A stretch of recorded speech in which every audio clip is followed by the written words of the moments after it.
रात के 1:36 हो रहे थे। मैंने ये बात आज तक किसी को नहीं बताई, न दोस्तों को न फैमिली को। आज पहली दफा लिख रहा हूँ, शायद इसलिए क्योंकि मुझे लगता है वो चीज़ अब भी मेरे साथ है। 2 साल पहले मैं फैसलाबाद के पुराने इलाके में एक किराए के घर में शिफ्ट हुआ था। घर सस्ता था, इतना सस्ता कि मुझे खुद हैरानी हुई। मालिक ने सिर्फ इतना कहा, बस एक बात याद रखना, नीचे वाला स्टोर रूम कभी मत खोलना, वहाँ कुछ नहीं है। मैंने हंसकर कहा, ठीक है। लेकिन उसने जब ये कहा, उसकी आंखों में मजाक नहीं था। घर पुराना था, दीवारें नमी से भरी हुई, सीढ़ियां लकड़ी की जो हर कदम पर चीखती थी। नीचे ग्राउंड फ्लोर पर एक छोटा सा स्टोर रूम था, दरवाजा मोटा और उस पर पुराना ताला लगा हुआ। पहली रात सब ठीक था।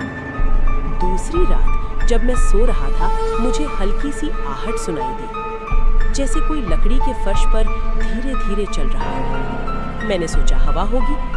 फिर तीसरी रात वो आवाज फिर आई, इस बार सीढ़ियों से।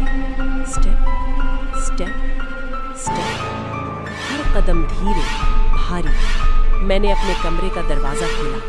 हॉल बिल्कुल अंधेरा था, नीचे से हल्की सी ठंडी हवा आ रही थी। और फिर थक, नीचे स्टोर रूम के दरवाजे पर किसी ने अंदर से हाथ मारा। मेरा गला सूख गया। शायद बिल्ली होगी, मैंने खुद को तसल्ली दी। सुबह मालिक को फोन किया। उसने सिर्फ इतना कहा, मैंने मना किया था ना, नीचे मत जाना। उस दिन के बाद मेरी नींद खत्म हो गई। हर रात 1:30 से 2 के दरमियान वही आहट, सीढ़ियों पर कदम, फिर स्टोर रूम के दरवाजे पर धीमा सा नॉक। फिर एक रात नॉक नहीं आया, सिर्फ खामोशी। खामोशी जो कानों में दर्द कर दे। मैंने हिम्मत करके नीचे जाने का फैसला किया। हाथ में टॉर्च ली। सीढ़ियां उतरते वक्त हर स्टेप चीख रहा था। नीचे पहुंचकर मैं स्टोर रूम के सामने खड़ा हो गया। ताला हिल रहा था, हल्का सा, जैसे अंदर से कोई धीरे धीरे उसे हिला रहा हो। मैंने टॉर्च की रोशनी ताले पर डाली। ताले के नीचे उंगलियों के निशान थे, अंदर की तरफ से। मेरे हाथ कांपने लगे। मैंने उस रात पुलिस को कॉल करने का सोचा, लेकिन क्या कहता? ऑफिसर, मेरे स्टोर रूम में कोई है जो शायद इंसान नहीं। मैं वापस ऊपर चला गया, लेकिन रात 2:07 पर मेरे कमरे का दरवाजा धीरे से खुद खुल गया। मैं बेड पर जम गया। दरवाजा पूरा खुल गया। हॉल अंधेरा, कोई नजर नहीं आ रहा था, लेकिन मुझे महसूस हो रहा था कोई मेरे कमरे के बाहर खड़ा है। फिर धीरे धीरे लकड़ी के फर्श पर कदम की आवाज, वो चीज मेरे कमरे के अंदर आ रही थी। Step step. वो मेरे बेड के पास रुक गई। मैंने हिम्मत करके आंखें खोली। कुछ नहीं, सिर्फ अंधेरा। लेकिन मेरी सांस के साथ एक और सांस चल रही थी, ठंडी, मेरे चेहरे के बिल्कुल पास।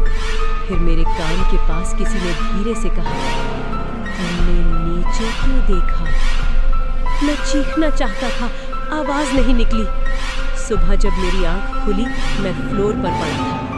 बेड खाली था। स्टोर रूम का ताला टूट चुका था। दरवाजा खुला हुआ। अंदर बस मिट्टी, पुराने कार्टन और फर्श पर एक पुरानी कुर्सी। कुर्सी बिल्कुल बीच में रखी थी, जैसे कोई वहां बैठता हो। दीवार पर एक पुरानी सी लकीर बनी हुई थी, उंगली से लिखी गई, अब ऊपर मत सोना। उस दिन मैं घर छोड़कर चला गया। मालिक का नंबर बंद। पड़ोसियों ने बताया कि मुझसे पहले जो बंदा यहाँ रहता था, वो भी अचानक गायब हो गया था। कहते हैं रात को नीचे से आवाज आती थी।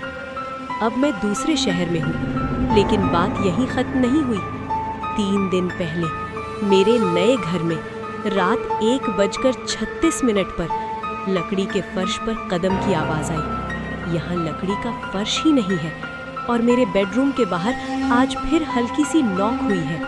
इस बार नीचे से नहीं, मेरे बेड के नीचे से। अगर कल मैं ऑनलाइन ना आऊं तो समझ जाना, शायद इस बार मैंने नीचे देख लिया होगा।